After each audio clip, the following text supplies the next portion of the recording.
여러분, 투자로 가장 성공한 인물이라고 하면 누가 떠오르시나요? 저는 이분이 떠오릅니다. 워렌 버핏입니다. 2020년 기준으로 버핏은 29억 달러, 한화로 약 3조 5천억 상당의 버크셔 해서웨이 주식을 자선단체에 기부하며 자산이 감소했습니다. 그럼에도 불구하고 투자의 귀재 워렌 버핏의 총 운용 자산은 3,750억 달러로 한화로는 약 493조 500억 정도가 됩니다. 그중 47%를 인공지능, AI와 관련된 세계 회사에 투자하고 있는 것으로 알려져 있습니다. 현재 워렌 버핏이 버크셔 해서웨이에서 운용하는 3,750억 달러 중 47.3%인 1,770억 달러, 한화로 232조 9,750억 원 이상을 AI 관련 회사인 애플, 아마존, 그리고 스노우플레이크 이렇게 3개 회사에 투자하고 있습니다. 이런 투자의 귀재 버핏의 연평균 복리 수익률이 몇 %인지 아십니까? 54년 운용 평균 23% 정도 됩니다. 댄 젠거 같은 슈퍼 트레이더들은 18개월 만에 29,000%의 수익률을 내기도 했지만 우리 같은 평범한 사람은 불가능에 가까울 겁니다. 유튜브나 문자 광고 등으로 연복리 700%를 보장한다, 1년 만에 10배거 수익률을 확정했다, 뭐 이런 광고 문구들을 많이 보실 텐데요. 물론 가능할 수도 있겠습니다만 저는 안 되더라고요. 그래서 합리적으로 가능한 목표 수익률을 설정하고 공부하면서 장기간 우상향할 수 있는 전략을 구축해왔습니다. 항상 강조드리는 계획, 실행, 보완의 단계를 거치면서 말이죠. 1년 만에 수만 %의 트레이드 수익을 낼 수 있다면 그 방법을 지속하고 트레이드 하는 게 맞을 겁니다. 하지만 그게 어렵다면 연평균 수익, YTD 수익률로 25에서 30%를 꾸준히 낼 수 있는 방법을 찾는 것이 우리의 목표가 되어야 할 겁니다. 연평균 수백 %를 얘기하다가 연평균 30%를 얘기하니까 이 수익률이 낮은 것처럼 느껴지실 수도 있겠는데요. 화면을 보실까요? 1억 원으로 20개월, 이 개월을 년으로 바꾸면 20년이겠죠. 20년 동안 30%의 연평균 복리 수익률을 낸다면 20년 후에는 1억 원이 190억 원이 됩니다. 엄청난 겁니다, 여러분. 아인슈타인이 꼽은 세계 8대 미스터리가 복리의 마법이기도 합니다. 그만큼 복리는 중요한 개념입니다.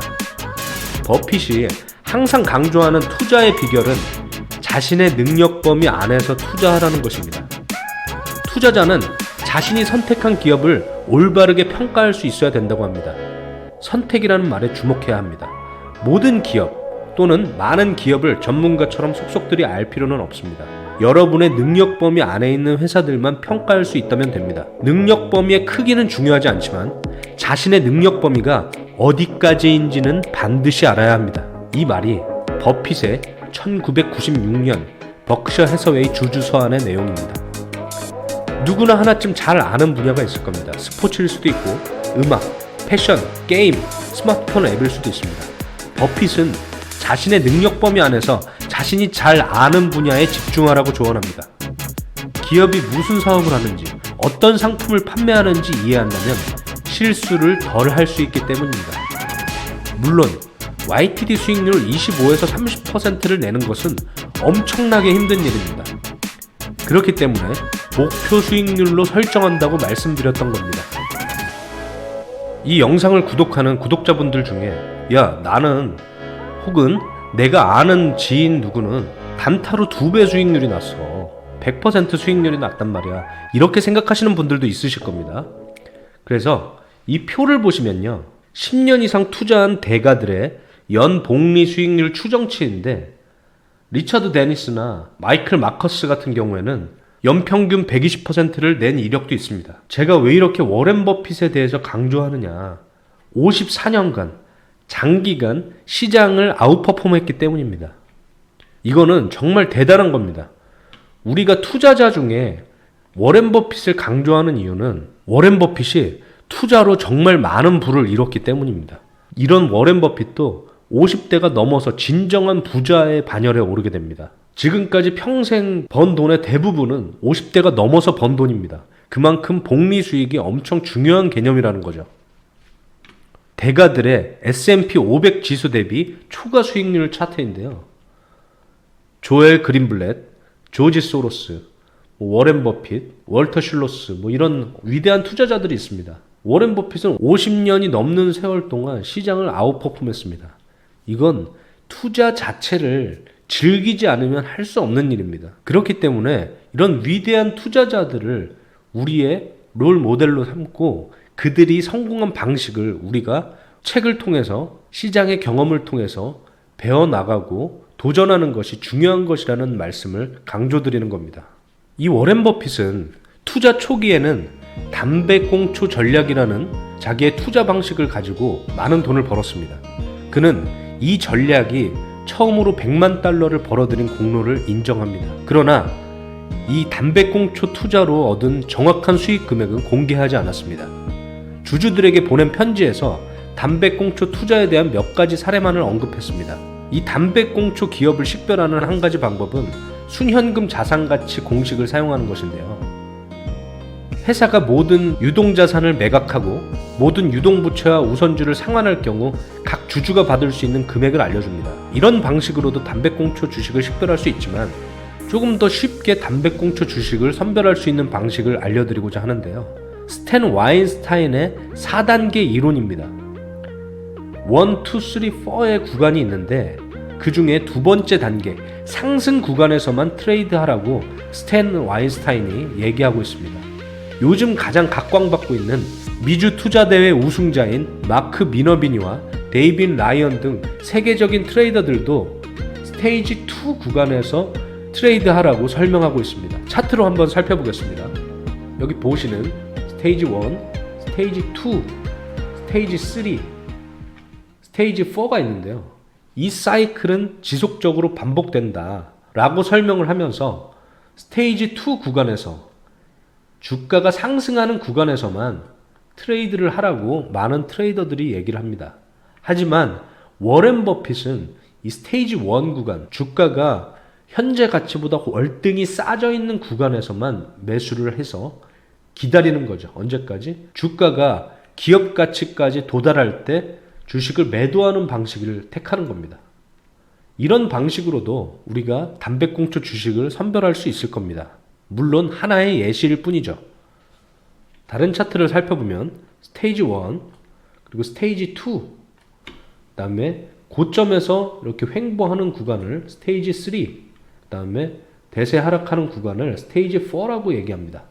그러면서 중간중간 베이스 형성 구간, 이 베이스 형성 구간을 계속 잡아내고 있죠. 이 베이스 형성 구간을 돌파할 때 대부분의 트레이더들은 피봇 구간이 형성되었다, 매수하라 라고 시그널을 줍니다. 차트를 통해서 기술적으로 접근하는 방식도 물론 중요합니다. 기업의 히스토리와 기술적인 분석을 결합한다면 훨씬 더 신뢰도가 높아질 수 있겠죠. 그게 제가 생각하는 하나의 투자 방식입니다.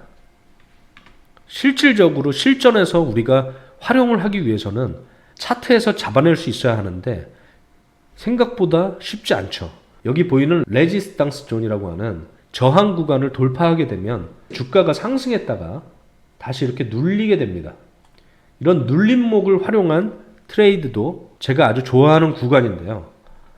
이렇게 저항을 뚫고 주가가 상승했다 하락했다 상승했다 하락했다 하는 이런 구간에서 우리가 눌림목이라고 하는 이 풀백 구간에 매수할 수 있는 기회를 충분히 주게 됩니다. 그리고 스탠 와인스타인과 마크 미너비니, 데이빈 라이언 등의 엄청난 트레이더들이 얘기하는 이 업트렌드 구간, 스테이지 2 구간이 본격적으로 시작되죠. 우리는 이런 눌림목 구간을 활용해서 주식 투자를 이어나갈 수 있을 겁니다. 많은 개인 투자자분들과 대화를 하다 보면 늘 기관 투자자, 에쿼티 운용력들이 훨씬 유리한 싸움을 하고 있고 개인 투자자들은 늘 불리한 싸움을 하고 있다고 말씀하시는 경우를 자주 접합니다.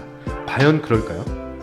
회사마다 차이는 있겠지만 대부분 증권사에는 로스컷 규정이 있습니다. 또 주식형 펀드에는 편입비가 60%만 넘기면 되는데 그렇게 극단적으로 낮추는 경우가 실질적으로 별로 없기 때문에 대부분의 펀드 매니저들은 95%에서 99% 정도로 주식을 보유하고 있습니다.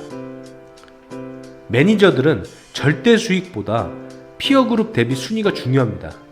하지만 개인 투자자들은 비교 대상이 있을 수도 없고 그저 내 플레이를, 내가 이기는 투자를 꾸준히 해나가면 되는 거죠. 시장 상황이 내 전략과 맞지 않을 때에는 투자를 쉬면 됩니다. 주가지수가 하락하고 많은 주식들이 엄청나게 싸지면 워렌 버핏이 얘기한 대로 담배꽁초 주식을 주어서 큰 수익을 내고 엑시트하면 되는 거죠. 그런 부분을 감안한다면 개인 투자자가 기관 운용력들보다 훨씬 더 유리한 싸움을 한다고 볼 수도 있을 것 같습니다. 기관 투자자들의 경우에는 들어오는 현금을 대부분 주식으로 보유해야 됩니다. 시장 상황이 안 좋을 것 같다고 생각해서 현금 비중을 절반씩 가지고 있거나 주식을 팔거나 할 수가 없습니다. 대부분 주식으로 보유해야 되고 대부분의 펀드 매니저들은 95% 이상 주식을 보유하고 있을 겁니다. 제가 항상 강조드리는 내 전략이 잘 먹히는 구간과 그렇지 않은 구간을 우리는 잘 파악해서 현금과 주식으로 비중을 조절하면 됩니다. 스탠 와인스타인이 얘기한 이 4단계 스테이지 이론을 가지고 우리는 다음 시간에 실질적으로 어떻게 활용할 수 있는지 우리 코스피 코스닥에 상장된 주식들의 차트를 활용해서 스테이지 이론을 조금 더 실전에 적용해서 알아보도록 하겠습니다. 다시 한번 강조드리지만 개인 투자자는 내 전략이 잘 먹히는 구간과 그렇지 않은 구간을 잘 파악해서 현금과 주식으로 비중을 조절하면 됩니다. 게다가 로스컷 기준도 없죠. 내가 원할 때 사고 충분한 수익이 주어지면 익절하고 내가 원하지 않은 방향으로 주가가 움직이면 적절히 손절하면 됩니다. 애초에 손실을 감안하고 매수했다면 주가가 상승할 때까지 기다릴 수도 있겠죠. 펀드 매니저들처럼 로스컷 기준을 감행해서 기계적인 매도를 할 필요가 없습니다. 1965년부터 미국 S&P 주가지수가 약 15,000% 상승하는 동안 버크셔 해서웨이의 주가는 240만 % 상승했습니다. 이런 버핏도 구글이나 아마존의 가치를 몰라보고 투자하지 않은 것을 후회하기도 했습니다. 그러나 포브스 선정 세계 재벌 순위에서 90년 보유재산 42억 달러로 2위, 93년 152억 달러로 세계 부호 1위, 2005년 세계 부호 2위, 2008년 620억 달러로 다시 세계 최고 부자로 등극했습니다. 2020년에도 세계 4위를 기록하는 등 워렌 버핏은 여전히 현역에서 승승장구하며 노익장을 자랑하고 있습니다. 요즘 증시는 별로 좋지 않습니다. 하지만 불황은 또한 기회가 될 것이라고 워렌 버핏이 얘기하고 있습니다. 다음 시간에는 실전에 적용할 수 있는 스탠 와인스타인의 스테이지 이론을 가지고 실전 차트들을 분석해보는 시간을 갖도록 하겠습니다. 오늘 영상도 시청해주셔서 감사합니다. 금융시장 초과 수익 지휘자 알파 컨덕터였습니다.